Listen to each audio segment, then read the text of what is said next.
All right, another one of these. Another comic book movie, another month. It's actually been a while since we did one of these. Like, what, 3 months? It's been 2 months? 3 months. The last one X-Men? was X-Men, which I think we all kind of liked. Well, we were all a bit indifferent towards, but it looks like a masterpiece by comparison to today's proceedings. Yeah.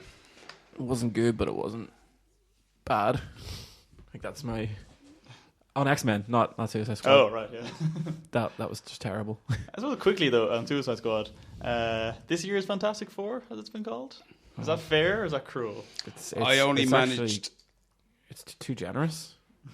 Oh, you think so? I who? thought Fantastic Four was just, so bad that it made the shelved Fantastic Four movie from the 1980s look good.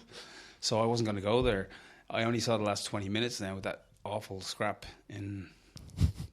When a group of people, one of them blonde, fought a big giant blue light in the sky. Yeah. Which film was that?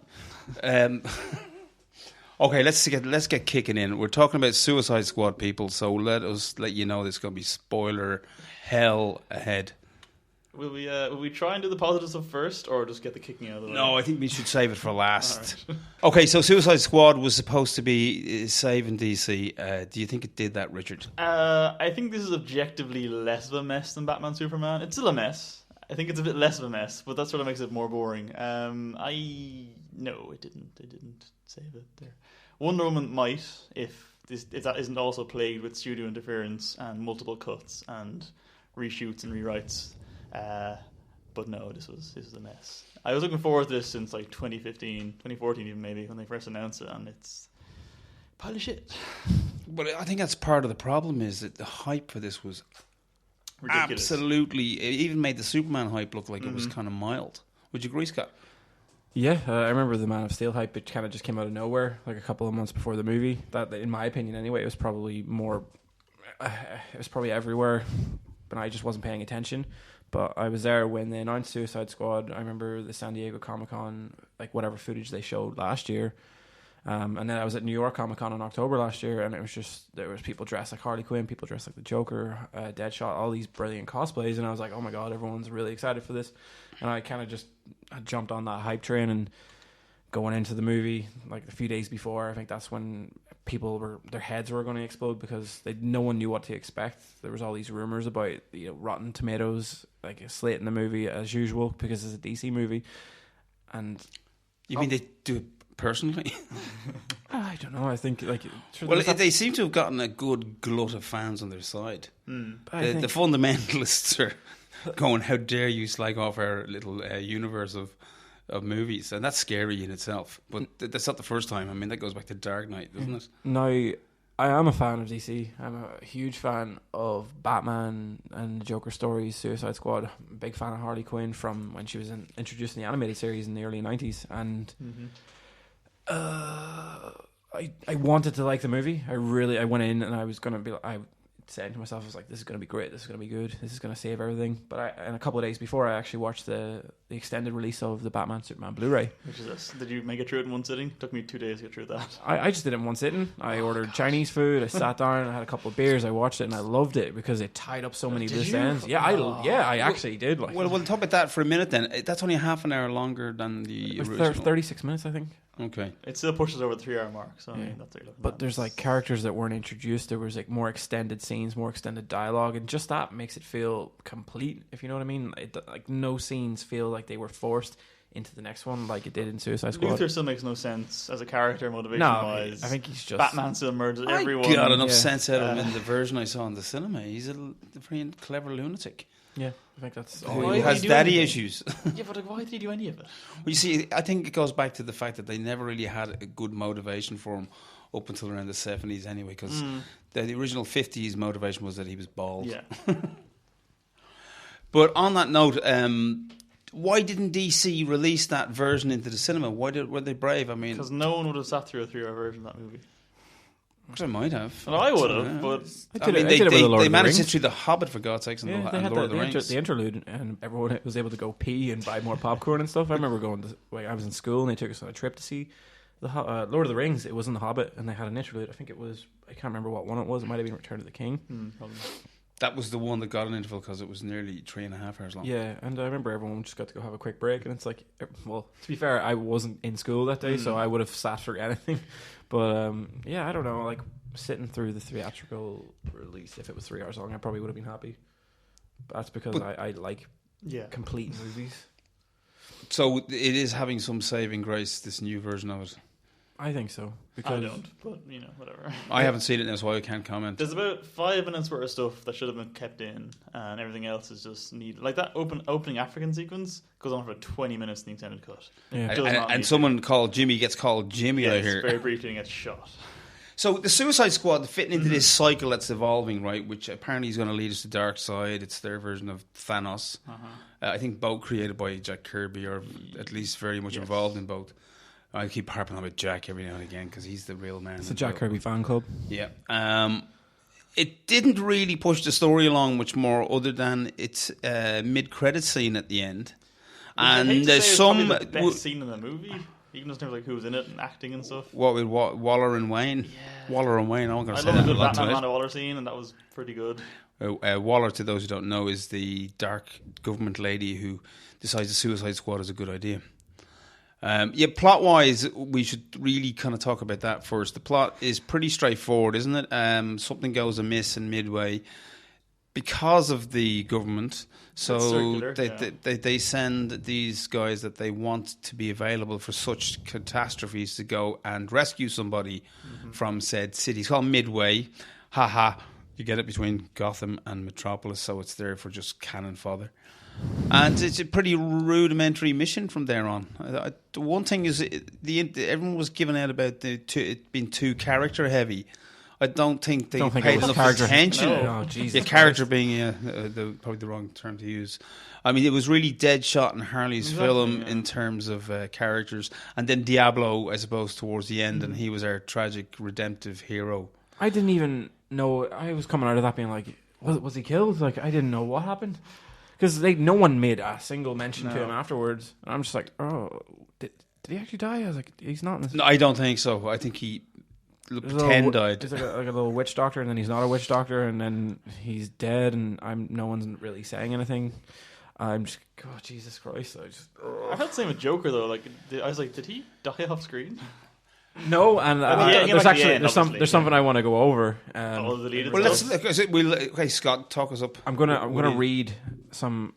I've lost it. But before you do that, can we qualify where this all sits in its comic book brother, and where everything has come from? That makes sense. More kind of intense comic book fans, would they have gotten a better kick out of it than your casual film goer? That's how I feel about it. Like, if anyone was going to defend this thing despite its flaws, it would have been me, because I actually love the New 52 Suicide Squad run, which everyone else hates, and this is largely based on that one. So we have an expert in the room. Okay. And that's the thing, like, I don't mind that it sort of doesn't have a coherent genre, that it's a bit of a mess, that it's totally all over the place. That's kind of the comics are. Like, it's meant to be full of goofy characters, none of which really should go together, but it's just them bouncing off one another. But what works on comic pages doesn't necessarily work in live action. I agree, and a great example of that was the way they used the flashback structure. Yes, that was... Flashback in a comic is something that is there, it's solid on a page. You might be only a tiny bit of information, but you go back and you look at it again and it creates something. And they seem to try to be doing a celluloid version of that, and it did not work at all. I sort of liked it because it had a lot of energy to it, and it looked very good, but it was obnoxious to watch. And the soundtrack choices... Good God. It was like duct tape, you know? They were really trying to stick some kind of sensibility together. But, what music do we have in that box over there? David Ayer. I've got some old Queen. And it was just like an uncle's greatest hits at a wedding kind of thing.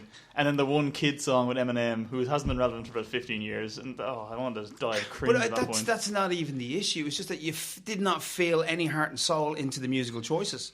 It was like, let's pump it up, and it sounds cool. And it's like, you know, the good examples of it are even stuff like Wes Anderson and Tarantino is obvious, where you go, this music really is in the right place. I think keeping the album separate to the movie, like looking at the songs and stuff, I'm like, it's a good compilation, but like in how it was edited into the movie and the fact that they tried to cycle through it in the first 10-15 minutes by playing about like 40 seconds of each song. Yeah, even when they played the Eminem song, like it was so heavily edited, where it was like, what the fuck is going on? Like, I can't say anything bad about the soundtrack because I'm selling the soundtrack in Forbidden Planet Dublin for only €10. It is a good soundtrack. I will agree with you there, Scott. I'm not getting a free copy of it or anything, and I will agree it's a good soundtrack. But anyway, Scott, you were going to show us. I was going to read some extracts of deleted scenes. Please do. These were leaked online, and I got 4 screens sent to me earlier. I was just asking people on Facebook earlier what I should talk about in regards to positively speaking about the movie, because everything. Well, let's mark this, because the funny thing is, I came here tonight thinking that maybe you would be totally the opposite. Not totally the opposite, but a bit more forgiving. But we're all in the same camp, and I haven't met anyone, but one person who said, a friend of a friend of a friend said, oh, I liked it. My brother's girlfriend's sister's uncle liked it, but he was really drunk when he watched it. Now, I'll read this first page. So, an extended scene of Joker interrogating Captain Griggs. Now, he was the guy who, he was out partying. That's when the Joker came into the restaurant. Yes. He's in what's that TV show he's in? About Mindy Kaling? The Mindy Show. Where she's okay. He's in that. Just to mark, that character is from the comic books. Yeah. Captain Griggs is what they call him. Okay. So, an extended scene of Joker interrogating Captain Griggs, including the line, "I can't wait to show you my toys," which was in every trailer but was removed from the movie. That bummed me out, because I was like, I wanted to see what the toys were. Okay. I thought he ended up showing Harlequin the toys instead, when he had that bizarre scene. Well, not bizarre. His little torture scene with her at the start. Maybe that's in context with him lying in that room, surrounded by everything kind of so neatly laid around. Again, one of the few scenes that didn't feature the Joker in flashback. Yeah. This next one says, Joker and his men escaping after shooting up a restaurant. Harley, who is already affiliated with the Joker, follows them on a motorcycle and intercepts their car. Joker bangs his head against the glass in frustration. I don't know what's that. I think a bit of that was in the trailer. Yeah, I remember these are all parts that were included in the trailer, but ultimately cut from the theatrical. I think DC have a secret wish to sell the last of the Blu-rays. That's it. They just want to sell Blu-rays. I'm waiting. Give it another week before they announce that there's going to be an extended version. But Ayer has been adamant that no, this is my cut. This is not no Judge Trank situation. Give me and David Ayer 5 minutes of a room, and I'll get that Blu-ray out. Oh. I keep hearing theories, people like jokingly saying the reason all these scenes were cut was because Leto's Joker was just shite, and they realised afterwards we can't keep this. From what I've seen of his Joker portrayal, I liked it, but I just think that they first of all, this is the one thing that annoyed me. Do not drown out his laugh with like the score that's in that scene, and 2 scenes are actually, one is his laugh is cut midway through for the next scene, and then in the first one is he's doing the laugh, and it's just all you can hear is and it just kind of drowns him out, and I'm like, well, you know what? But his laugh was no good though. It was really, I don't know. I liked it. It was very quiet, and it was like a demented Jimmy Cagney for our older listeners. I thought Jared Leto's Joker. There was not enough. You joke. There was not enough going on to even critique. Because he was just doing a Ledger impression. He was of Hamill and just a general. But he didn't do anything. He reacts when he has a little bit of a tear in his eye. He terrifies a few people, and he fires maniacally from a machine gun from a helicopter, and then he arrives and rescues Harlequin at the end, and gives her a big snog. Pissed me off. The one thing you don't do is make Joker actually in love with Harley. That's the fundamental thing of the relationship. It's messed up and it's abusive and it's awful. That's why it's interesting. Well, Richard, that brings us to another interesting point. Yes. I found, to remind people, Harlequin was created thanks to Batman, the animated series, not the comic books. And their relationship was always a little bit of a Tom and Jerry relationship to some degree. When you suddenly put a flesh on it and take it away from the comics, it becomes a little bit more sick and twisted. That you're going to wow, that they either were going to go 16's route with it, which they didn't want that 15A. Let's face it, guys. They got stuck with it, and I think that was one of the reasons they got stuck with it. I think someone mentioned that, there was no depth to their meeting. Even it was simply showing us the event of meeting and helping escape. There was no little, even false psychology to match the crappiness of Silence of the Lambs when Hannibal and Charlene meet. There was nothing going on between the two. And let's face it, I would say that film in a way inspired the Notion. Oh, if you of read that the Harley 52 run, it's very Silence of the Lambs. The two of them, the interaction. Well, there's a really I've read Death in the Family Yeah. well, and that's pretty twisted. But again, it's interesting that the comic book can do all this, and it doesn't feel the same. There's something even extra kind It of doesn't go well onto the screen. Yeah. So there's obviously there's more deleted scenes. But there's no here. complexity to it really at the end. No. It was just. But maybe if these were included, these scenes showing more let's hear depth to some Harley and Joker's relationship. Now the next one is Joker and Harley then get into a fight. Then this is after the car chase with her on the motorcycle, which I would have loved to have seen. That sounds good, yeah. Give her more action. Joker and Harley then get into a fight, which ends in Harley pointing a gun at the Joker's head. Joker sweet talks Harley into lowering the gun, charming her, then backhands her across the face. Afterwards, he sweet talks her again, and then they kiss. No, That's very comic book. That's like Yeah. a lot of teenagers' relationships. that's mad love. Like that is insane. Like In fact, I saw a version of that at the Vodafone Comedy Festival at the weekend. Domestic abuse. Yeah, no, where they just getting it on because they love each other. beating the shit out of each other, having a kiss. Well, she started it, and he didn't hit her now, in fairness, Oh. but he was stupidly letting her hit him Oh, and smiling. But they were drunk. that's so weird. No excuse, Joker. You were Very- drunk. Very uncomfortable to watch. So, well, it was funny in the distance. But continue. This is a small one now. Extended Ace Chemical scene where Harley jumps into the chemicals. More bits of dialogue from Joker. So that was actually That was long originally. enough, I thought. I got the point across now. My sad little brain was thinking that was a kind of reference to the old days when we had that Joker origin, that he went into the vat, and suggesting that he had been in a vat, because we haven't seen an origin for him in this version of the Joker. I think he was meant to have gone into the vat, because he jumping after her was fine. Yeah, so. but let's face fiskins it, are already Heath Ledger never went into a vat. No, he just but had he a painted lot of himself. grease Christopher paint. Nolan, very realistic universe. There's no vats of magical chemicals that bleach your hair green. Yeah, I think the only thing they can be pat on the back for this movie and the last one is that they've gone into it nearly full steam. They did do semi-origin stuff and give people a backstory. That's fine as well. It's understandable. So they shouldn't have to over-explain anything. I mean, did you see the remember? Also, we had a lot of typeface when we got our characters introduced. Did you notice that one of the things Harley Quinn is accused of is the murder of Robin? I saw it online. Yeah. I missed it in the movie, but I always thought it's interesting. It's interesting. Again, that's a reference back to Superman. I would say I like the way it kind of tied into that. Actually, like it didn't feel like a direct sequel, but they did tie it quite carefully to Batman Superman at the start and at the end, and leading into Justice League as well. I thought that was kind of nice. That wasn't bad. What, the black T-shirts and remember on the back of them with Superman logo. I actually like that little touch. I thought No, that was that was good stuff. Yeah. That was good. I mean, Waller, the whole intro of the Suicide Squad through Waller's speech to these higher echelon generals was hilarious. I mean, I think Suicide Squad is going to top the Razzies this year. Or next year, or whenever it is.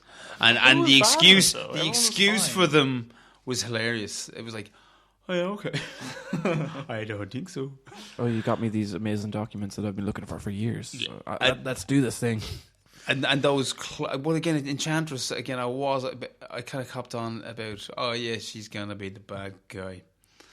And I know they're trying to get magic into these things pretty quickly now. I think Marvel are busy They're trying to busy beat now Doctor with Strange magic to the and punch. Doctor Strange. They're trying to beat Doctor Strange to the punch with the magic element. I think. Well, I think Thor already did it in a way. Yeah. Because don't forget, we have this great babble about magic. What is magic to those who are primitive? To light bulb. Okay, we won't go there. Well, I kind of liked how they did that, though. I mean, I know they cut out the katana stuff that was in the trailer of her sword stealing souls. Oh my god, sword stealing souls. Good English. Say that fast I 3 don't times want- backwards. Stealing souls. But that was cut out of the movie, so it's just Yeah, that was the most laughable of the origin pieces. Was what was that character's name? Who was Katana possessed by Enchantress? No, she's just on her own. Her sword has her husband's soul in it. Oh no, that was a funny. No, but the other flashback where the girl gets possessed by Enchantress was hilarious. June Moon. It was like something that didn't make it into Indiana Jones and his wife. It seemed like that's what they were like. And That the fact tone that- of that flashback annoyed me as well. But I kind of like the idea, though, of them all being different genres mashing together in this one movie. Yeah. But it just didn't come off. It didn't do it with confidence, and I think Ayers' pedigree seems to be this South Central LA shtick of dirty criminals and cops and stuff. That's what he's done most of. Look at this And, Joker. and it seems to be one of the reasons he was taken on board was to give it that bit of down and real blah blah blah, which they obviously didn't do. So the mashup would have been nice if it was confident about it. You didn't ever feel confident. No. Did you remember the scene with the helicopters going into the city? I was kind of like, okay, that's a wonky What looking. song played over that scene? I can't remember now. It was something really obvious. Was it Seven Nation Army? No. That was When they first went in? Yeah. Yeah, I think it was something like Spirit that. in the Sky. But I think that was a wonderful can't model remember. shot, and it was obviously a model shot, but I couldn't tell whether they were being serious or. Was it? No, but it was obviously a kind of an effect. Yeah. And it reminded me again, like I've just mentioned earlier, that Escape from New York definitely had some influence on the plot. Someone has to go in and rescue somebody from a city in chaos, and they've got explosives stuck on their necks. I mean, you can't not nod to that. But that reminded me of some of the hokey shots and that. And you're like, you can't do a little kind of homage like that if you're trying to expect us to take other aspects of it seriously. And then even those, I for one, am guessing that the reshoot violent scenes were those excuse for zombies that were roaming around. I could be totally wrong, but they just felt. Where did they come from? It just again, we get to show off Deadshot's wonderful skills. Yeah. But they were introduced kind of like out of nowhere, and there was no context of what the hell was going on. Like, yeah. Meanwhile, the Enchantress is standing around just Dancing. creating swirls in the sky. that dance, like, oh Jesus! And someone's already said it. You know, it was a Ghostbusters ending. It's so similar to the recent Ghostbusters, though, in like structure and everything. It's really amusing how close it is, and that's probably a better movie. just the showdown and the oh my god. I don't know. I'd love to see one that's not all about dealing with a cataclysmic event at the end. Does it always have to be a cataclysm? Go and look at the comics. The one best of those comics are really quiet stories. But would that sell, though? Is that big enough and sexy enough to get two people? But like, there you go. bumped on There's seats? the blockbuster mentality again to deal with. If it doesn't have enough, I mean, when Deadpool proved, I mean, what was the end? Excuse me, was that a big cataclysmic ending? There was a big enough explosion, I suppose. Yeah. I mean, no, but it was still had a. It was a fist fight, really. Yeah. Yeah. But again, they do get boring very fast. If there's nothing going on, if you don't care about the characters, you're not going to go the extra mile. What's the next deleted scene? The next deleted scene is. You still on the first page? No, I'm on the second page now. So that was Not about to at rush you or least anything. 20 minutes of stuff. Maybe Probably could be more. maybe. Well, Lito's insisting he shot enough footage for a whole Joker movie, which I don't yeah, believe. but this one is involving Joker and Harley as well. So there's an extended Batmobile chase scene with more interaction between Joker and Harley. One of the examples presented in all of the trailers is the Joker, The Jonker. the Joker punching the roof of his car, and he didn't do that in the movie. And I was like, "What the hell? Why is it?" He's in the car for like 30, no, not even 30 seconds, like 3 seconds. I don't think the Joker should be a punch the roof of the car type of person. But David Ayer's Joker is a very serious man. He does this. He's gangster. He's just a gangster. Did anyone else find that the grill he had made his talking really lispy in places, and he was clearly struggling with the makeup, not the makeup, the prosthetics. The teeth. Yeah. I think he loved that, and that helped him get his carriage. When he was saying all that chit chat's going to get you hurt, and it's like it was so much slower than that. He's like, all that. He was struggling against his own mouth. It was ridiculous. Sean Connery. In keeping with DC's, everyone is Sean Connery, Bane, now Joker. There was another one of an extended scene of the Joker breaking into the nanobomb manufacturer's facility to arrange for Harley's neck bomb to be Poor disabled. Jared Leto. More Joker stuff. This is And crazy. is it good stuff? We'll never know. Well, there was that was a pretty short scene where they just shoot up the place. I would have liked to have seen like more carnage. Well, I think they just want to get that panda into one more shot. Yeah, like The panda with a machine gun, just with his goons and stuff like that, and they were all dressed up, and I wanted to see more of that and why they were like that. And I'll tell you one guy I love who didn't get anything more than a walk-in was the fact that his second in command was this very well-dressed man in a beard. He's in the comics, I think, Didn't even notice him. That was because he's only in like 1.5 scenes. See, it was always little hints that something could have been good. There's more interactions between Harley and Boomerang, which I would have liked to have seen. Early cuts apparently included her really disliking him despite growing affectionate to all the other members of the squad. Now, there was no sort of... I don't even know if they shared dialogue in the movie because it was just that much of a I mess. think she gave him like a nod at one point when he rejoins the team, which also was stupid. What's Boomerang's main story in the comic? Is it the same exactly? He's some goofy Australian mercenary, isn't he? He's a supposed Flash to be kind of villain. Ned Kelly with boomerangs. I guess. Sure, Is this- go with that. Because, I mean, we just know he's kind of psychopathic. He likes robbing places and then killing his accomplices so he can keep the booty. And I just get the impression he shoves it in his pockets. He doesn't do much with it Now, after that. Was it Tom Hardy always supposed... Was he supposed to be Boomerang or was he supposed Tom to be Hardy Rick was Flag? Rick Flag. But I think you can kind of hear in Kinnaman's But is it? Yeah, you impression would of think that almost. was a Tom Hardy impersonation. That's The what I voice is thought it very was similar. until they said that Jai Courtney was We always need signed this on man for because this. he's got these fancy boomerangs and only he can throw them. And he has one with like controlled by a phone. Which, Yeah. thankfully, they never showed in motion, because there's no way for that to work with the steady cam image of it. Physically, I don't know how they slowed the boomerang down. Like, Come on, we know it was kind of oscillating within the structure of the boomerang. Otherwise, the image would have been function. But I want to say this: Really- that really parody clear where as well. you see the image of the bad guys going round and round in circles, because that's what the boomerang's going to do. oh my You god. can forget fan favorite character, Slipknot. We see, there wasn't even any. I mean, when you do something like that, not make a nod to it. There wasn't even a nod about the fact that wow, I feel a bit kind of underwhelmed here, underwhelming compared to everybody else.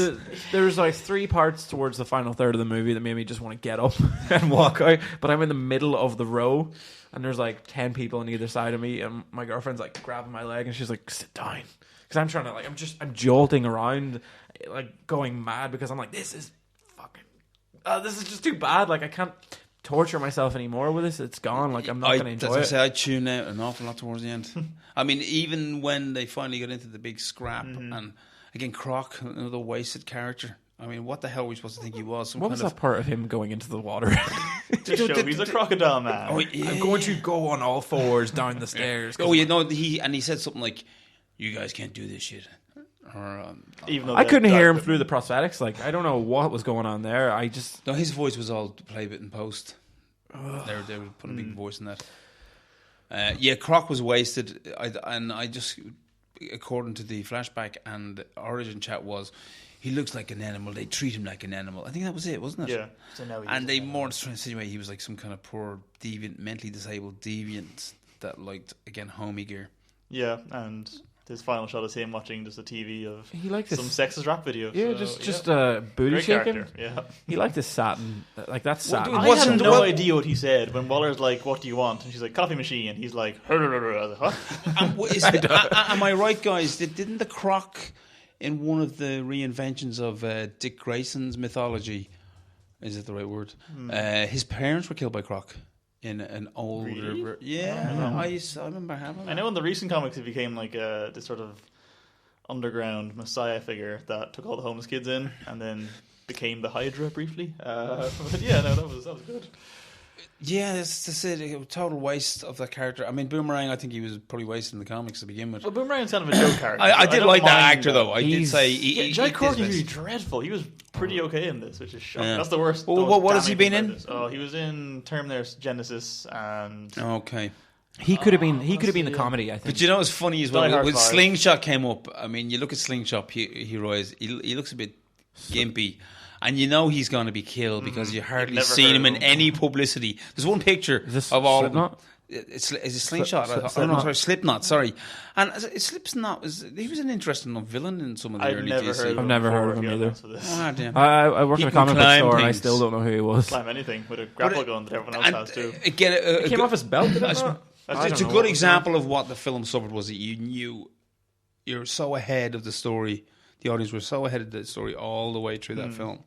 Even down to Diablo's sacrifice, you just knew exactly where everything was going. Because he needed redemption for what he did. Like, and that was built up. Yeah, again, that was a very suspect kind of fantasy version of the kind of crack that Ayers tries to sell when he's doing his training day in his other movies. Anyway, that's what I'm saying. That is a core idea that comes out of him being the you know, he's this tough kid in LA. He was a delinquent until he joined the Navy. And he worked on a nuclear submarine, but he still won't talk about it.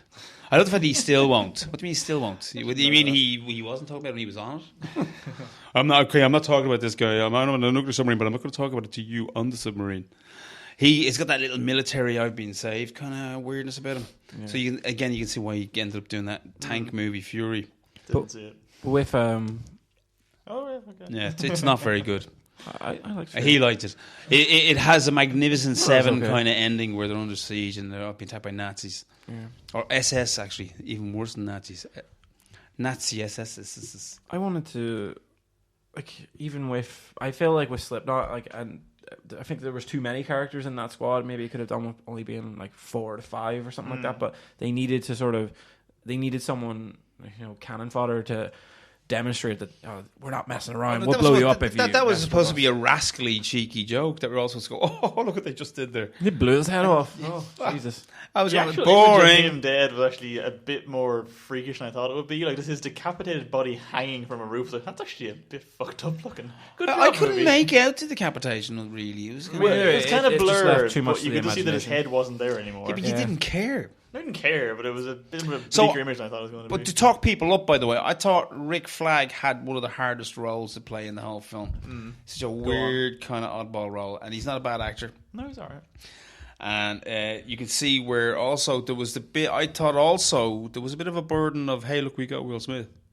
Hated him. I didn't like him in it, really. I thought, this Will Smith doing his shtick. Yeah, it was just Will Smith playing. There was moments where he was playing Deadshot and they were great. The rest was just him playing Will Smith, and I can't stand Will Smith playing Will Smith. So do you remember when he made the speech to Rick Flag? I want this and I want that and I want that.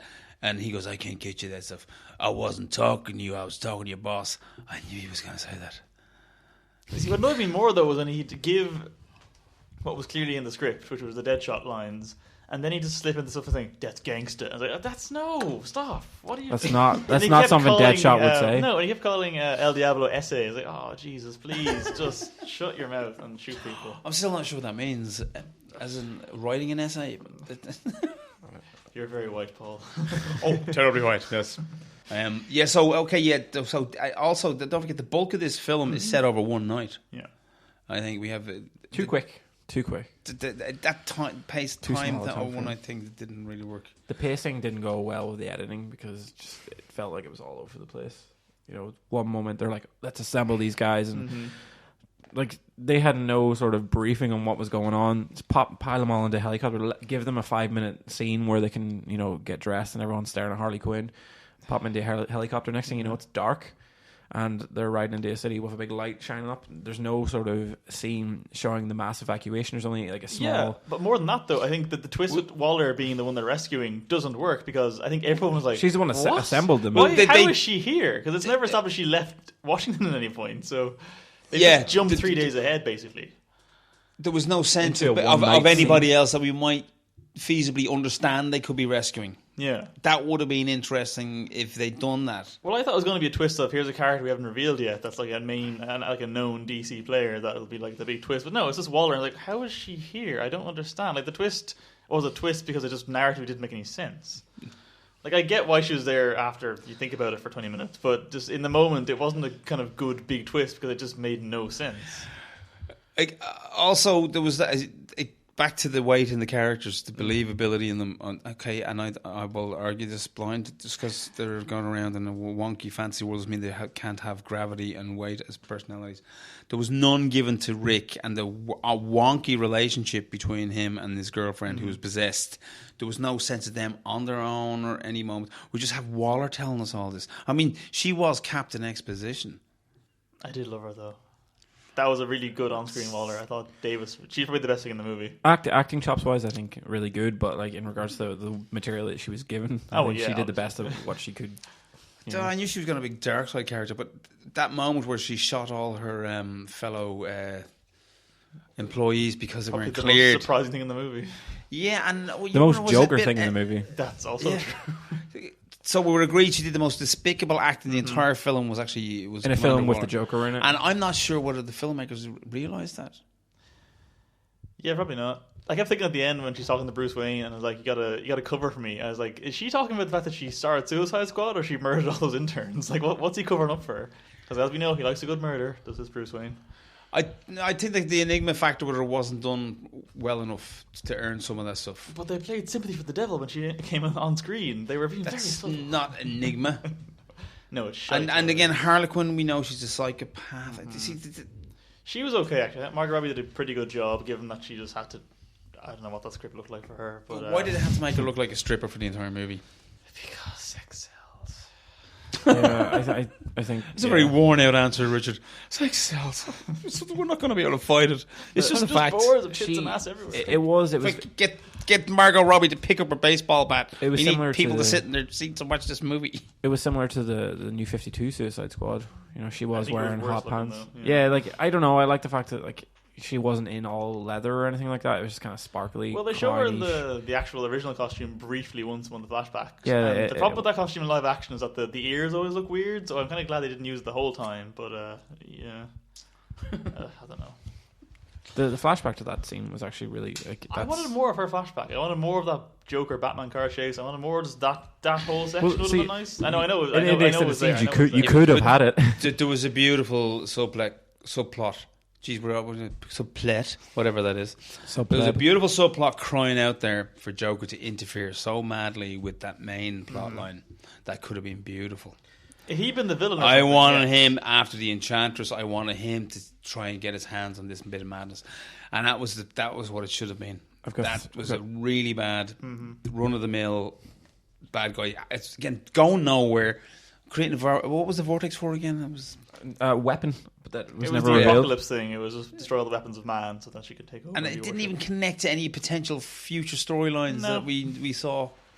She's dead now or alive. I can't remember. No, she's alive. She's alive. No, June's alive. Oh no, she's freed. Yeah. She was in that she's cocoon. in the void. Yeah, it's like a cocoon of like leather. Free of voidness. You were saying there, you wanted to see more the Joker intervene. Now there's two more that I want to read. Bar the one that says there was removed several scenes with the Joker to repaint his relationship with Harley as more loving rather than abusive. Like wrong.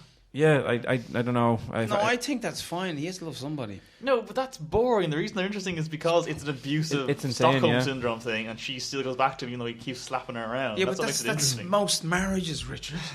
When the Joker rescued Harley in the helicopter, there was early cuts that he reportedly pushed her out to kill her after an argument. But then they reworked it to make it look like the helicopter gets shot down, and he pushed her out to save her. I don't know. I would have preferred. I wouldn't go that far with him now. I feel like the idea he pushed her out as soon as he rescued her. If they were going to keep it in, very Joker. If they were going to keep it in and going by the whole Stockholm syndrome thing, where he's reverting to love and hate, and this last scene would have made a lot of sense. Now this is the one that bothered me the most because it's the biggest one, and it would have made the whole final part of the movie. The one that was a bit in the trailer with him at the burnt face. Oh yes. When he fights Suicide Squad. Oh, so that's actually still on the trailer. Still in the trailer, yeah. That's the only way you're ever going to see it. And that's. Reminds me of a famous image from one of the comics as well. Is it from the Boland? The Boland Alan Moore one. I think so, yeah. It really reminded me of a depiction of the Joker in that. No, everyone assumed it was from the New 52. No, what was it? What was the Killing Joke? The Killing Joke, yeah. Which is also apparently shite and I haven't seen yet, actually. I haven't seen that one yet. And by the way, that did get a cinema screening in London. Yeah, I haven't had a chance to see it yet. They got loads. They put on additional ones. They got sold out so fast, yeah. Yeah, 6 times, I think. I can't see Boland's artwork moving. Doesn't feel right. From what I've seen of it, like it's sort of definitely referencing it, but it's not necessarily a one-to-one. Well, same with Dark Knight Returns. All right, okay. With the final scene again. Yes, I'll read this one. Joker returns during the final battle in the subway station, face half burnt from the helicopter crash, which apparently leads to a brief altercation with the squad. He calls for Harley to escape with him, but she refuses for once in order to help her friends. And the Joker escapes after throwing a live grenade at the group to cover his own escape. That I would love to have seen. It would have made the whole how terrible Enchantress and her brother was. I probably could have even done without having El Diablo turn into a witch. That was cool though. Him as a hated giant fire god. No, I like that. Fighting another giant fire god. Who was beaten in the end by a bomb. Did he know? Why didn't they just cruise missile the building at the start? They should have dropped a nuke on it. Like they're so eager to drop nukes in every movie. Apparently, you can't drop nukes on magic. It'll spread the magic everywhere. Yeah, well, they nuked Superman in Batman vs Superman. So, but they felt really bad about it. But that wasn't magic. Yeah, that conversation between Enchantress and her brother was hilarious. When she rescues him. Oh, yeah. And she goes, right, here's how it is. The humans don't worship us anymore. What? Let's take away their toys. Yeah. Okay, let's get to work. Oh, God. And then we find out it was all a ruse. And I love the fact that Waller sleeps with Enchantress's heart under her bed or on the cupboard. Yeah, Air, I think he can make all the excuses he wants. He's much responsible for that being a bad movie as anybody else. Oh, definitely. But Snyder is now the central... He's looking factor. Good now after Suicide Squad. Did you hear what Ayer said when he got trashed. I mean, I was reading Empire for my sins there a while ago. Now they're all right. Lovely magazine. And he was a big piece in Empire, of course, because they can afford it, yeah. And he was kind of crying about the fact that the Suicide Squad wasn't supposed to be looked upon as this big savior movie. It was supposed to be the little brother to his Super Batman. Well, congratulations, it isn't. I'm paraphrasing him. He said, Zach, they kind of nailed Zach to the cross, and he loves comics. Meaning, Mr. Ayers doesn't. I think he was too inexperienced in that genre to make a good go at it. And if they do announce an extended Blu-ray or something like that, what was his first directorial movie? Was it Harsh Times with Christian Bale? Couldn't tell you. Was it not that? Training Day he wrote with Fuqua. I have to really think hard before I say that. Was his word, first directing Fuqua. movie not? What's the thing with Jared Leto? Jake Gyllenhaal, End of Watch. Yeah, Was that not his first directing? No, it wasn't. That was the one which was all kind of footage in cars and that. That was the next one after that. Yeah, so, well, as we said earlier, that's seems why he got the gig, down and dirty, and he understands your average criminal mind. Gritty, realistic which we men didn't in get. criminal situations. So let's have a thing with magic swords and possessed. But let's look at the overall tone and its fake grittiness. Which tone now would you be picking up? Well, the central one making them badasses, or attempt at it. It didn't work because they had as much conscience as your average hero in a film. They were just a bit brutal with each other. It had none of the buzz. Again, another film that it kind of can be compared to is The Dirty Dozen, which was the first really kind of anti kind of hero movie within the big one in the war genre in the 1960s. You know, these guys were just scumbags, but we were interested in them because they were going to go up something that was potentially going to kill them. And I think half of them got killed as well. So, you know, that they all had... but redemption wasn't the key. It was just to see them win the battle. Tonally, it didn't go anywhere near that, promise. And Ayer made loads of fluffy noises about how this is going to be real dark and gruesome. And there was all this Deadpool jeez, we really are going well tonight.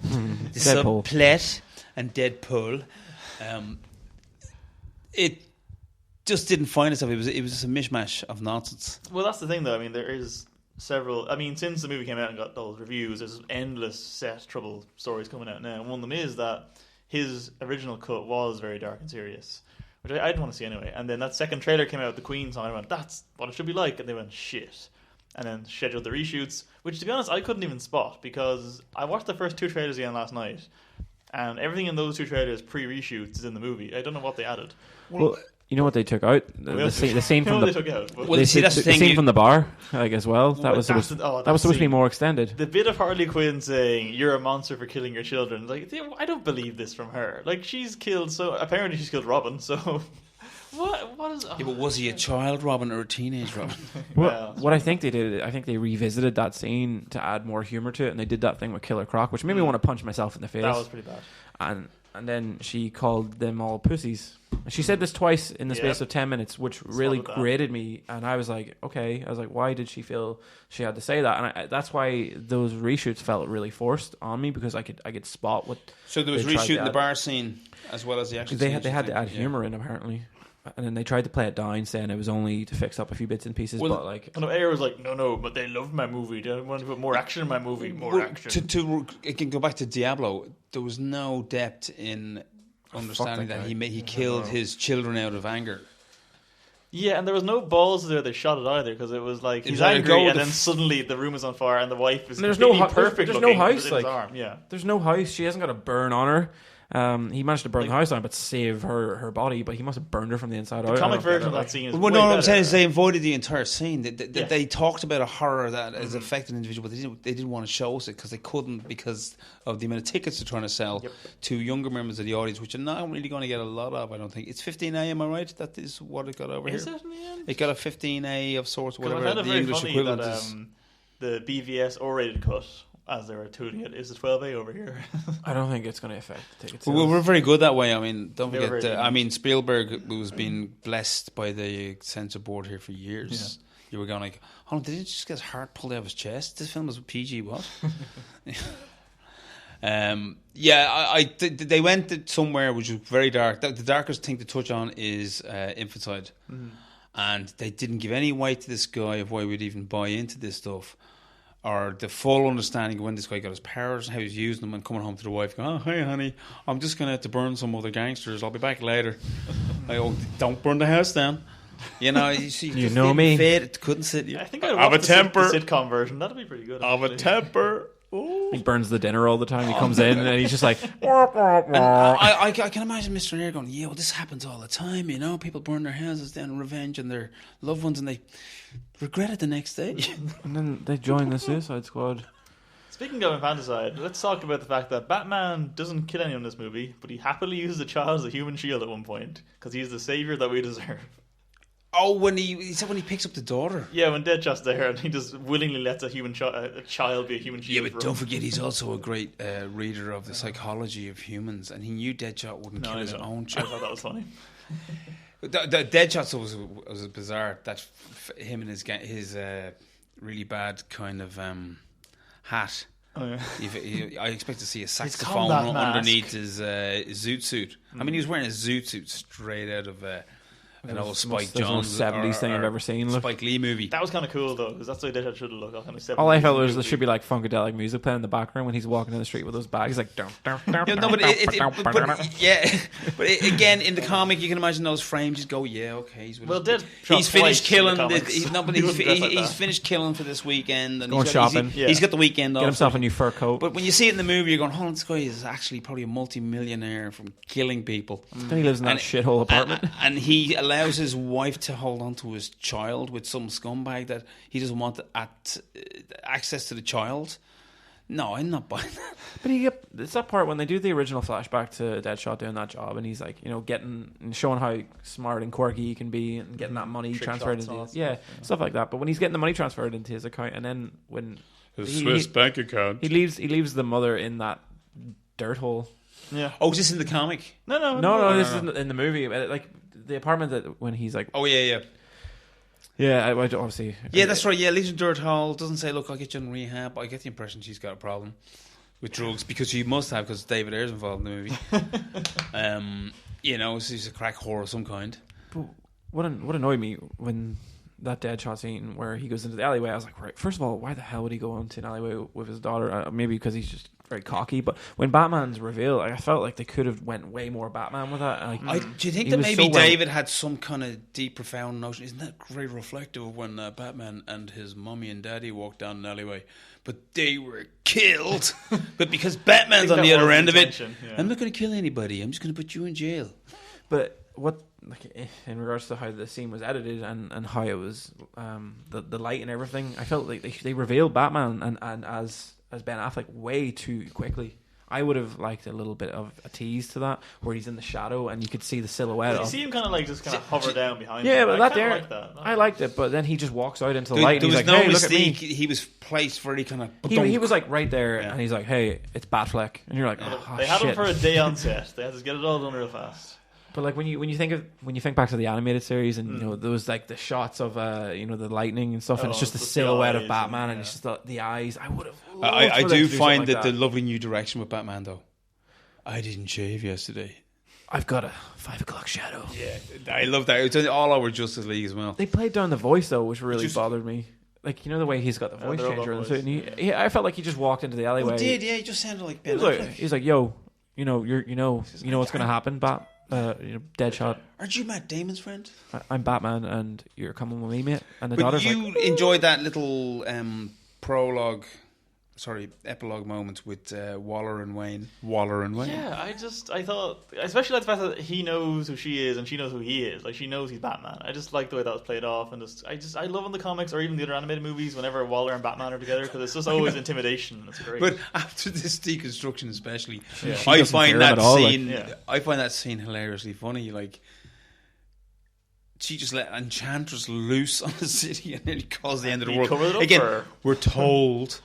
And yet he's going, well, we got another end of the world on the way as well. Now that you've got this one out of the way, we've got another one coming. Well, oh my God, these even though he has Lex's files, he still can't find Justice League members. That's what annoys me. It feels like it's you see, that's just it. Yeah, it's an unnecessary setup for Justice League because it's already been set up. He has the bloody files. He knows where they are. Yet he's meeting with her. They could have even done like that scene at the start of Justice League. I don't think they needed. Well, we know Waller's going to be in Justice League. Yeah, but I just don't think if she isn't. I don't think they needed a mid-credit sequence. I'll bet money she's going to be in it. She's been touted to be in it, but I don't think it's been official yet.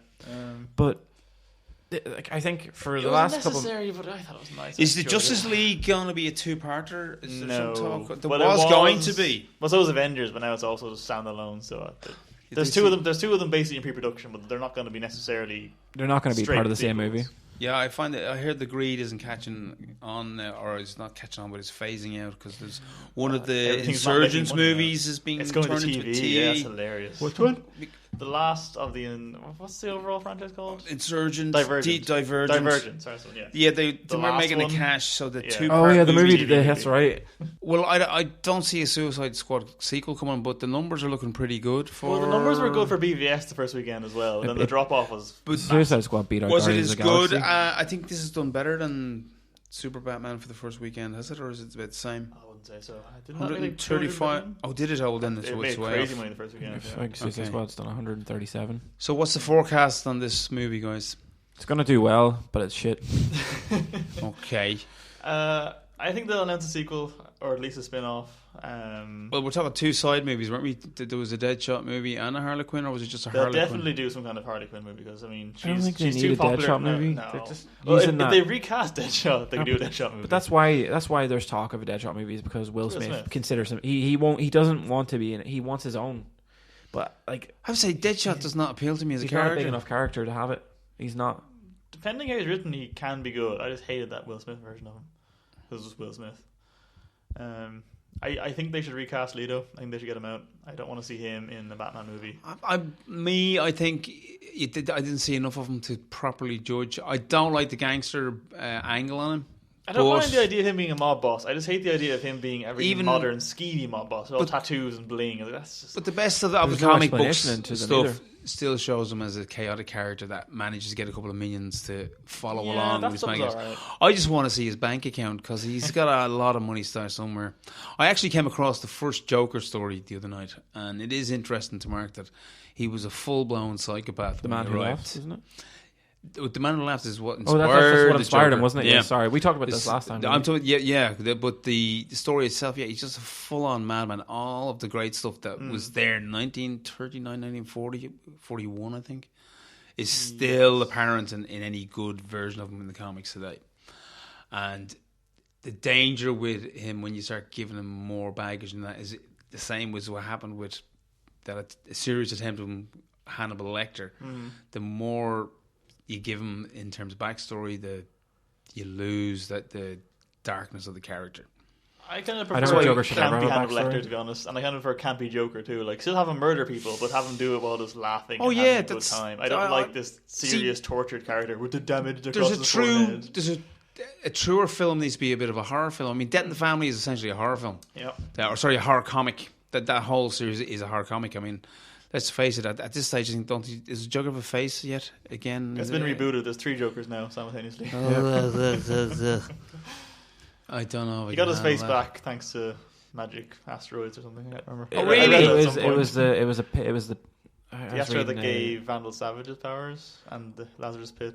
Yeah, I read that there was a Lazarus Pit deep underneath Gotham, yeah. And then there was like, the Joker has been around for probably hundreds of years, and he kept bathing in the pit to grow his face back. We're not going to get all archetypal with the Joker and say there's been a Joker for every millennia.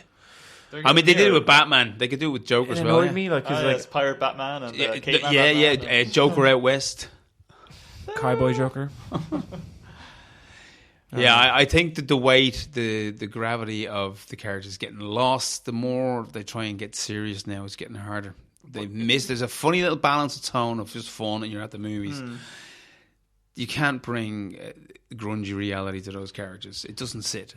You could if you're Christopher Nolan, because his universe was intentionally meant to be demystified and there was nothing magic about it, and in which case that Joker was great, but you can't do that again. Yeah, I agree. And also he brought the same questioning of the mentality of Bale's Batman that he brought to the Joker. Yeah. Is this guy fucking nuts? Which Miller started off when we had that great splurge in the late 90s with Dark Knight Returns and stuff like what Alan Moore did with Watchmen and Batman. That worked for a while, but again in the comic book format. This is the other thing, it's like we're always giving out about Watchmen. He's saying it wasn't meant to be a film. It was designed to be a comic. But that's the funny thing, though. Like, Watchmen is meant to be a deconstruction of why superheroes don't work in the real world. Yet what it did in the end was make every superhero comic more quote-unquote realistic. Yeah. That's true. He did cause it. Yeah. But then you got lovely demented writers like Grant Morrison who do the extra twisted version and stuff like Doom Patrol. I love Morrison. So what's that other road in where you can get honestly demented and have fun and maybe deal with serious issues but still deal with them in that kind of mad fairy tale fantasy world? But that seems to have lost that a bit. I think Marvel are getting close to it where they could almost throw a serious thing into a movie and it would still work and it wouldn't necessarily drag. But DC is just too hung up on making these things realistic and quote-unquote gritty. And it's just it's so surface. Yeah, it's so surface. It's shite. But the thing about Leto, again, I saw an interview with him the other day where he's like, I want to see a Batman Joker team-up movie. I was like, that... Okay. You fundamentally missed the point. Team up? Team up movie. You fundamentally missed the point so hard. Well, now they have teamed up very briefly at times. Yes, there was a recent one. Was it Europa or something? There was a few. Yeah, the odd storyline. Only because they were had both. To. Yeah. So what is DC getting wrong, guys? Probably really bad plots, bad characterization, writing, bad directors. Editing is marketing, the biggest one. To a good point. Yeah, it's like they over-marketed it that it was going to be an absolute fantastic movie, and then you go in, you watch it, and you're like, what the hell? They hammered and hammered and hammered. But I think there's too much studio interference. I think that... I don't know. Don't forget the argument for people like Joss Whedon was that studio interference, or at least kind of a certain committee level interference, moved him on. And in those, again, David Ayer getting the full credit for the script is bullshit because it's the other thing that people don't get credit for in these comic books is how much adaptation goes on there. I mean, I personally, I have to mark my own ignorance of. I didn't realize how much came from The Long Halloween for Dark Knight. I mean, it's no secret, but that's a really interesting interpretation of Batman, which is actually The Godfather meets Batman. I won't explain that to everybody over this podcast, but you can see what Nolan got from that and what he made real for those films, and he wouldn't have done it without a decent weight in those stories that inspired him. And these, for good or for bad, are partly inspired by arcs and ideas that came from the comics as well. Oh, yeah. But other people are not getting credit. I don't think there was even a big thank you credit. Actually, do you know something? I have to say, I didn't sit through the credits. I just and normally I'll at least pay respect in that. For the credits, I'd read that there was the mid-credit sequence. So and then, yeah. But as soon as it came up and it was like written and directed by David Ayer, I was like, so now we know who to blame. Yeah, I was like, this is who I'm going to hate for the rest of my life. Well, I mean, if this is the cut we got when they tried to mix his cut with a funner cut, I do not want to see his own cut. I don't want to see what he did in his own. Well, what was the funner cut? I don't know. This, apparently. Again, he did all the reshoots. Yeah, but there would have been notes based for him to go off. Like, make this funnier, more of this character. More of Harley Quinn. Dead shot. More ass shots of Harley Quinn. I don't think Harley Quinn can hold a movie. No. I don't think there's enough going on. I think Margot Robbie could. I need someone else to write it. She's not designed to be standalone. That's it. Like there was never do a Sirens movie. That's what I want to see. Yeah, like even Birds of Prey with Harley Quinn. Harley Quinn is a villain. With I don't know. How much has she changed in the comics these days? Is she still? She's now reflecting how she is in the movie. Is she? Okay. Yeah.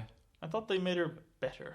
Well, with the new Rebirth. Oh yeah, I remember that. The Rebirth Suicide Squad is pretty much the like-for-like lookness and mentality of the movie version. Great, can't wait. That's just how they want to sell books because it's teenage girls are gonna want to. People want to dress up like Harley Quinn now. They want to. I've seen in the last 3 days. I've seen 4 Harley likes going around. Oh, sure. I was working various t-shirts. It's scary. I was working at Darblin. In Dublin. Words are hard. Words are hard today. At the convention centre. I was working at the convention centre for Dublin Comic Con, Dublin Comic-Con. In Dublin. And then, we are actually selling the Daddy's Little Monster t-shirts. And I sold them. I may own one already. Yeah, we were selling them, and it's just every Did your dad get it for you? The Look, I'll be honest with you. I knew I was going to the midnight screening of this, and there was a party on before on Cineworld's bar, so I bought one, knowing full well it was a woman's top. I thought it would be long enough because I don't have breasts. So and he's wearing it now, and it looks very, I'm not very, very nice on him. No, there don't are photos lie, on Twitter. Richard. Suffice to say, it was not full length. What was the midnight screening like? Back to reactions, and what was the general audience consensus of where you were at? Were they all hysterical and hyped up so they convinced themselves? A good crowd of what I'd say were kind of late 20s, mid 30-year-olds who laughed at every single thing Will Smith said, and that was about it. That's another thing. David Ayer could not pace and time a joke to save his fucking life. There was no laughter in the premiere screening at Savoy. There was just no pops. Jeez. It was very dry the whole screening, and that's what I think I tittered That's twice. not good. Usually a premiere like that, you'd get an excited audience. Because I was excited at the start of it, and when they were introducing, and they were like, I think the Captain Griggs, and he, the whole thing about the loaf and toenails, and I was kind of like, and then it just got real bad after that, and I was like, oh, I haven't laughed in about an hour and a half. That's that. There was no laughter. I went to a cricket screening, or critics to some people. And again, they're all very quiet anyway. There was a lot of mutter. Lots of tutting. I laughed. I did laugh a few times. I can't remember why. I just had a thought about something that happened that morning before I arrived at the cinema. I went, ha ha ha. But I did laugh a few times. But generally, the amount of jokes that you were going, okay, I was supposed to be laughing there, wasn't I? Ayer's no humour. He just couldn't do a punchline. Going back to when Harley Quinn called the rest of the squad pussies, I think that was meant to be a big laugh moment, and it just didn't work, because she was just like pussies, and that was it, and I was just like, is that supposed to be a joke? Yeah, I couldn't believe it. Can you remind me, at what point did they exactly give up? I can't remember now. 5 minutes in. No, where they went, okay, let's go for a drink. It's not going to work out. We can't fight. We nearly got there, guys. Come on, we did well. And then they like. And where did Waller go? Did Waller zipped off in a helicopter? That's like she was taken away. She was captured. That's right. By the superhuman with the long arms. What, the brother? The brother, whatever he is. Like, he was a bit of a doofus, wasn't he? All he did was go, okay, he was the most one-dimensional. Well, he wasn't anything. He was. I like the design, though. That was kind of cool looking. I didn't. I thought it was like, you look like the Thing from the first Thor movie. Yeah. Only darker. Yeah, but no, he means like. He didn't think it was original. Exactly. I just don't know. The design was terrible, and Enchantress, like, I don't think going back again to that's when I laughed, actually, when there's a shot of her doing her spell, her little dance. Yeah, it's just Cara Delevingne just dancing with a big light. Okay, sure. I probably think that was a blooper that was just put in, like, because I'm like, all right, well, you're conjuring a spell to end like life on Earth as we know it. Yet your hip shaking. What was Ayer's direction there? Cara, shake your ass more. But that's magic, baby. And a couple of problems I have. I had to laugh when she was doing her soldier making. To get marched up now. You were my soldiers.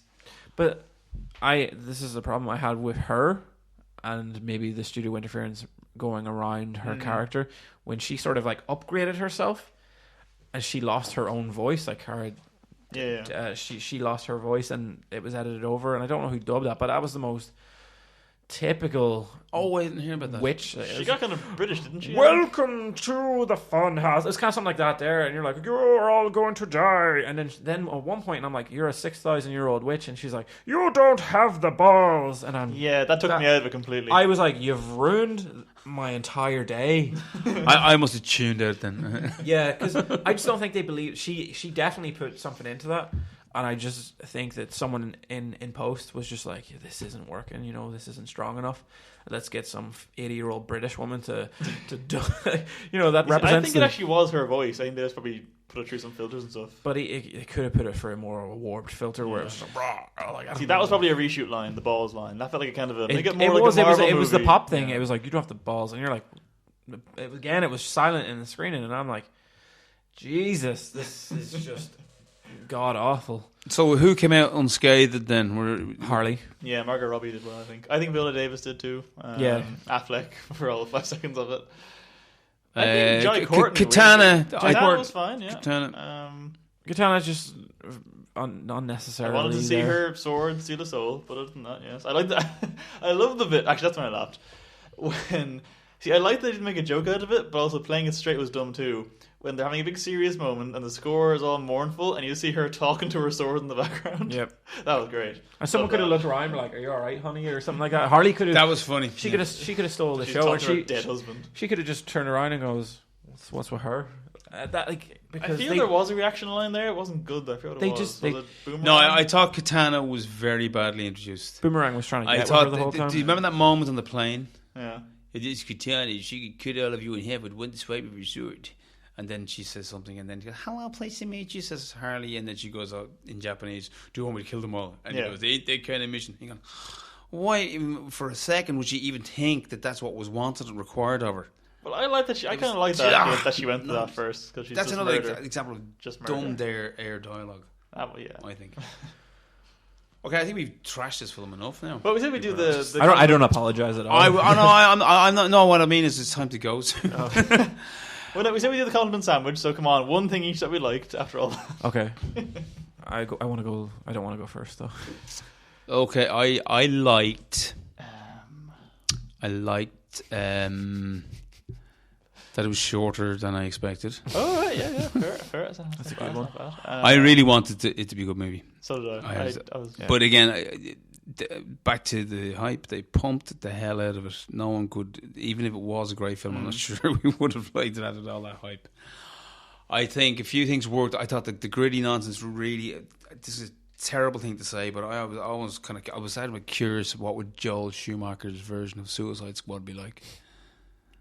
I would watch that, yeah. Yeah, that's what I was thinking. That was the weird thought that came into my head at the very end. I wonder what Joel Schumacher would do with this movie. I mean, and I also started thinking fondly of Arnold Schwarzenegger as Mr. Freeze. That's not crazy. I know, it's a shocking thing to say, but that's where I went. Cause I'll let you defend what Batman killed the forever, dinosaurs? Not Batman and Robin. the high camp of the Enchantress, as we said, it doesn't seem to have any payoff or possible payoff in the further movies, the future movies. But it just went against the grain of the other bit of madness. Why can we have a real villain for once that doesn't involve superpowers? He would have been the secondary villain if his scenes weren't cut. Said the alright Joker should have been much more involved in that film. He should have been up to his own madness that was going to affect things. Him and Deadshot shooting at Imagine each other the Joker owning Enchantress. What a great premise for a film. Well, that would have been an easy screenplay fix. Why couldn't he have been going with the heart as well? But wouldn't that have been? Isn't that a good premise? Yeah. He could have stole the heart off Waller, and that's why Waller assembled the Suicide Squad. Kick ass. But Harley Quinn wouldn't have known about it. And she's chasing after him. Here we are, people. You're witnessing the birth of a great film that's never going to get made by us. You know what? I'm thinking about that because it plays into the Joker and Harley Quinn's backstory. Scenes going throughout the movie, and then in the final third, the reveal that it's Joker she's after. But it would have been a beautiful marker for what the fact that they're trying to get away from what was a very strong bit of performance. Can we copyright this conversation? Yes, I don't want those ideas are on DC. You can't have them. And what remake a 1 month old movie? But it seems obvious. It seems like a no-brainer to go that way with the plot. I'd pay for that. I do think if people want their money back based on how much Joker they saw versus how much they were promised, I'll represent you in court, guys. I'm not a solicitor, but I'd gladly take on all your cases. Just send a petition into Film Ireland, at least 1,000 of you, and we'll take them to court and get your money back. Okay, if that's the reason you're upset about this movie. Okay. Oh, bit I liked. Just thought of it there. Right. Took when they go into the water and Harley tries to stab Batman and he punched her in the face once. Oh yeah, that was actually good. Okay, Richard. Now that actually got a laugh in the cinema. Yeah. Okay, calm down now, guys. You shouldn't like that. These Batman hitting ladies. It was funny though. Batman uses small children as human shields. Yeah, he's a lost cause, right? I do like the Batman's costume now. Is it the same one? Yeah, I love it. The tiny ears and the grey. Nah, it looks great. That's the one good thing from BVS, I think, was the costume. Yeah. Is it the same one from Super Batman? Yeah, it's for Justice League. It's been changed up. And the cars are the same. They couldn't afford a new one. They spent 175 million. But that was a prequel, though, so it couldn't be a different car. So, was it a prequel? Well, that scene happened before BVS. Oh, it did, yeah.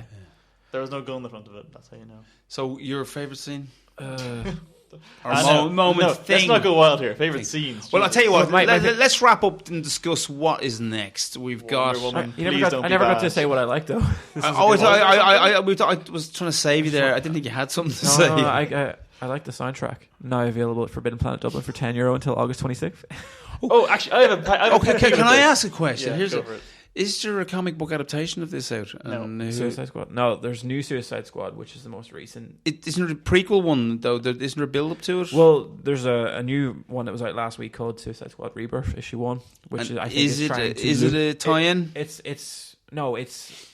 like a comic adaptation of what's happening in the movie. I think what they're doing is they're going to have something very similar to what was in the movie, like story wise, but stuff that they wanted to put in. It's funny, isn't it? Now that you get like comic book adaptations of movies, you can't treat it because the comic is coming off the back of the movie, which is kind of weird to me because now I'm saying that the Harley Quinn now looks like how she looks in the movie in the comics. Yeah, and I'm just like, you know what, it should be the opposite way around. It's not good, but it makes sense. Like, look at the ticket sales numbers versus like comics pulls per month. Like, it's probably in the upper 100,000s for a high selling comic. Where you're looking at, is Margot Robbie getting paid for having her likeness used in the comics? I don't think it's her facial likeness, so they can get away with that. They can. It's the outfit. Because, I mean, they have used Christopher Reeve a few times in a few of the Supermans when they were feeling very much of making a nod to the who people still regard as the greatest Superman ever. Never seen those movies. I'm gonna next time I'm here. You have a DVD player? Yes, of course I have a DVD player. Yeah. I'm gonna bring you in. I've seen clips. Superman they 1 look and real 2. Camp and real boring. No, they're not camp. They're not camp at all. They're a bit cheesy by today's standards, but I think they're great. I like the part from the first one where he chases after the train. In the first yes. I just thought that was so ridiculous. For like when you look back at it now, I'm sure graphically that was like mind blowing at the time. No, it's a great effect. It's still a great effect. His legs were so long. I was like, "What's going on?" That's how you run fast. Okay, your legs Scott, you've never run that fast. I've so never you run know. that fast. I've never tried to chase after a train. So next out of the gate for DC is Wonder Woman, yeah. The trailer was great, and then Justice League is after that, which is also a great trailer. Are they both summer movies, or is that coming March? Wonder Woman is July, I want to say, and then I think Justice League is around Christmas, maybe, okay, or August. So where is Aqua coming in on top of this? Is that a couple years away, I think? And so that's it for DC for this foreseeable that we know of. It's Wonder Woman, then Justice League, then Flash, I want to say, then Aquaman. Not then interested. Too. Actually, Flash, I liked in this. That was a nice brief appearance in this. Brief, yeah, it was in a Flash. It was quick. That was an ad in the Flash cameo. Oh, I'd say so. I'd buy that. Yeah. I think a lot of the flashbacks were afterthoughts. I think the flashbacks the Harley were probably Quinn the best stuff was parts of the definitely movie. there from the start. It's not good. I mean, they should have found a way to get Aquaman in there. They should have. He could have caught Diablo. With his water. Douse him with some water. He just rolls up into Compton and just splashes his house. What he could have been buying some fish. At the local so market. yeah, Wonder Woman looks great. I'm really a big fan of Wonder Woman. Even back to the Moulton days when there was lots of tying up and telling the truth, and I just love the trailer. I don't know who the director is. I've forgotten. Patty Jenkins, I think her name is. Oh yes, it's a lady director, but she disappointed me because she was raving about Suicide Squad. She has to. I'm sure. No, she has to just keep her mouth shut and say no comment, and then we know exactly what she means. No, she can't say I that. can't believe for a second enough that Nazism of kind of you're gonna. Even David Ayer said he was proud of that cut, and I'm just like, what? Who said that? David Ayer said he was proud of his own release of Suicide Squad. Did he have his fingers crossed behind his back? I think he was drunk the whole time. They all learned their lesson from Josh Trank last year when he came out and said, the studio took it away from me, the studio made me do reshoots, the studio blah blah, and now he's been blacklisted, hasn't got a single directing gig lined up. Yeah, that's why they're all toeing the line. Do you think it was the studio? Well, yeah, it was a shit movie too. I mean, I've always understood movies are about. I know big blockbusters don't necessarily do this, but it's about preparation. Get everything prepared, then you go and shoot what you have prepared. Hopefully your preparation was really solid, so what you shoot is really solid, and then you can only fuck it up in post-production. But it doesn't seem that any of these people have stuck to this lesson because they're in such a hurry to take advantage of what they've got. Now, Trank said he had all these radical fucking ideas. I think what happened with Trank's movie was no one was going for a teenage Fantastic Four, and it was all fucked up from the start. No, it was. I just feel like the fact that he didn't toe the studio line and he badmouthed them. Oh yeah, massive career. He didn't take any responsibility for fucking up, and but that's why they're all involved. That's why. I mean, that ending. Suicide Squad is great because of course she has to say that or she get fired. I've literally watched the first 10 minutes and the last 20 minutes of that film. I fast forwarded to find out what happens because I just could not stick There's with a it. good 20 seconds in that movie when Doom first comes back and just walks through a hallway and people's heads explode. Pops That their is heads. great. Like. That's find it on YouTube. It's 20 seconds long. That bit is the best again, bit of the movie. Doom is a great villain that should have been in other Avenger movie or other Marvel movies, and they haven't been able to use him because the Fox owns them. Yeah. So what are the Fox's plans, guys? Any word on what they plan on doing Isn't there next? X-Men coming out? There's a TV show. Oh, yeah. There's the TV show of. Did they make money out of the last one?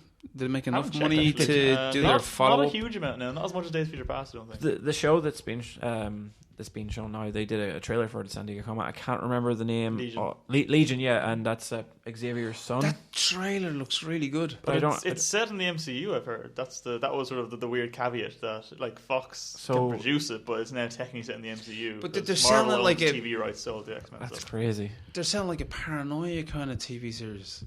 Mm-hmm. Did you see the trailer? No, I didn't see it. He's been. I like your man though. He's good. It looks interesting. I think the future for a lot of superhero stuff, where we're going to see really good superhero stuff, is the likes of Netflix. Oh yeah, like And that Daredevil series. Daredevil. That's what Batman should look like. It shouldn't be a big. The city's going to blow up every time. You're No, going- have it small crime. Because that's what he was doing in Batman vs Superman. He was in that part of the docks and he was beating up guys who had been, taking slaves. People poorer than him. Yeah, that's all it needs to be. That's what Daredevil is, and that's why I liked that part of Batman vs Superman. I was like, this is brilliant. This is the way Batman should be. In the shadows, fighting Low-level things. fighting low-level thugs. I think the next big superhero movie that is going to be really, really good is Lego Batman, guys. Oh, it's gonna be great. That looks really good. Yeah. I the think trailer. it's going to make. The trailer got clapped. Like they were clapping for that. I think there's a few people. It was probably me as well. I was like, this Oh, looks was it so on good. before? Yeah, they showed the trailer for Did it they? before, and I was like, yes. Was it the new one where he's going to be a dad? No, not that one. They didn't show that because that was San Diego Comic Con one. Have you? When I saw that, It's the one where That guy was culturally insensitive.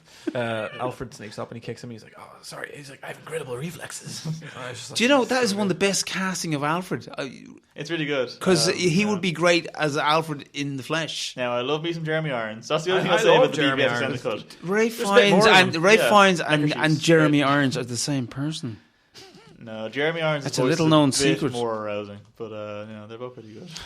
So Justice League, I wasn't that bowled over by the trailer. It was like, It was my kind of God, big I'm first Marvel, forming but a team. Whatever. Did you just have to get in to form a team? I know they're going to form a team, But they'll fight Bugman from space. It'll be great. he said enthusiastically. I liked it. Like, I just want them to stick to that tone, and it could be fun. Yeah. I think. Oh, I love that bit of just Diana and Bruce just having a joke. I was like, that was Yeah. great. More of that, yeah, please. I think Oh, there was a lot of humor in that trailer. Right? Yeah, like if they're gonna do a team up movie, do it right. And I think the trailer at the minute represents a really good movie. But whether or not the movie is exactly, It'll all depend who the cast is Darkseid for my money. Well, I think don't even know if the he's in it. seeds for that movie But Steppenwolf? to the end of it, yeah. the seeds to that movie better be strong in Wonder Woman. That's what I say. Standalone or not, there better be something going on in Wonder Woman that brings us to that film. I kind of hope Wonder Woman's. Don't forget, Wonder Woman's on a mission when we meet her in Super Batman, which I still don't understand what the hell the mission was. And she's successful. No, she's trying to get back her photo from Lex. Oh, that's right. Yeah, she's. That was But entire- no, that was all was of it. that all she was That up was to? all of it, yep. There had to be some other reason besides that. I thought it was really funny. Like How did looking she back, even find out? like I even looking back on that, and I'm just kind of like, They didn't think about it. You shouldn't know. she's trying to get the photo that Lex Luthor had, and he had the file on her. He had way more files on her appearance. Yet she's at his party, and he's there, and he hasn't recognized her, Or he did. Who knows? or he did, and He only saw her in her costume. no, he saw her at an ATM outside a cafe. There was all That's these true. In her photos. Wonder Woman costume. No, in just regular clothes, like. And with his Okay, with his infinite resources, But he also knew who Bruce and Clark were in that party, so maybe he just didn't care and was like, yeah. I take it. Stick around, guys. Lex is going to prove to be a really Nope. good character. You just don't like what's Oh no, his he face. will as soon as they recast Bryan Cranston as his father and bring him back in. Is it happening? I'm sure there's discussions happening somewhere.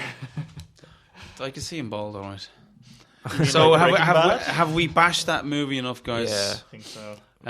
Any words of advice to DC other than follow our plot lines? Plan ahead. And hire what a different great writers. premise we came up with, guys. would have made the movie. Don't go all in. Like, I think that they need to sit down, like, get all their directors and then plan their movie universe out, because it doesn't make sense at the minute. Like, obviously they have the one plot which is pretty much exactly the same as Marvel. There's heroes on this planet. I want this planet, and that's, you know, Darkseid, Thanos. It's the same thing, but DC are just not pulling their weight, considering their stature, you know, how much weight they actually have to throw around in that universe, and their casting's been good to a point. Apart from the villains, kind of. Yeah, but at the end of the day, everyone, like, that's one of the complaints of Marvel, is that the villains aren't. That no one's ever been. Well, that's the problem. Yeah, Marvel keep casting or just using shitty villains writing wise, whereas DC have all the best villains. But Ultron had keep casting badly. No, I did it. They had a pretty shitty villain in Civil War. I don't know. I actually like the villain. I don't think there needed to be a villain in Civil War. I think there just needed to be a catalyst, a small cameo of someone to do something. That's going to involve a villain. It's a Marvel. Yeah, like that's a film. So to surmise, basically, DC need to make a movie like making love to a beautiful woman. I think they need to watch Marvel movies. Do one thing at a time. Yeah, I think they need to do it all at once. Watch it from Iron Man to right now, and just see the structure and see how they subtly built from the very first Iron Man movie to the Avengers. But they can't restart that process now. No, they can't. But I think that it's something that they can start. It's something they can start from Justice League, where they've thrown people. Yeah. But see, you've thrown people into this already existing universe of all these heroes who already existed. That's something that Marvel didn't do. But then they've laid, like, DC can lay the groundwork. Yeah, Iron Man is pretty kind of low rent. Yeah. Destroy a couple of motorways and have a potential cataclysm, but nobody really knows it's going to be as big as it is. These were two huge events. And let's face it, Metropolis just got its arse kicked 3 years prior in Superman. Yeah. I mean, DC's America is in fucking tats. Yeah. But I think the fact that universe already exists and all these heroes are already there and they're ready to go, I think this is a good time, once Justice League comes out, to kind of slow down and sort of go a bit more grounded. I think they've done too much too quickly, and I think a lot of people like myself who are comic fans who want to love these movies end up leaving the cinema really disappointed and really bummed out, because it's something you've waited 2 years to see. I really tried so hard to like Suicide Squad. I'm not going to watch it again. I'm not even going to watch it again. I will, probably. I'm done. Look, some Christmas you'll be too full of pudding to get up from the chair. It'll be. I'll see it in cinemas again, I'd say. I won't. I'm just starting. I want to see old school superheroes now. I want some more Shadow and the Phantom, and I'm looking forward to Doc Savage. That's my baby. That was the weirdest thing else. I don't know what's going to happen. Really, it's still kind of in murky waters, isn't it? But we wrapped up. Yeah, I suppose so. So we'd like to thank Scott Adair from Forbidden Planet. I'd like to thank Paul Farren from Places, and Richard Drumm from Film Ireland. Thank you, guys. Please send comments in. We're sorry if you loved it and we didn't, but we did try. I don't apologise. Well, no, I apologise for not apologising. I regret nothing. And good night. I tried to play by the rules, but no, they wouldn't let me go straight.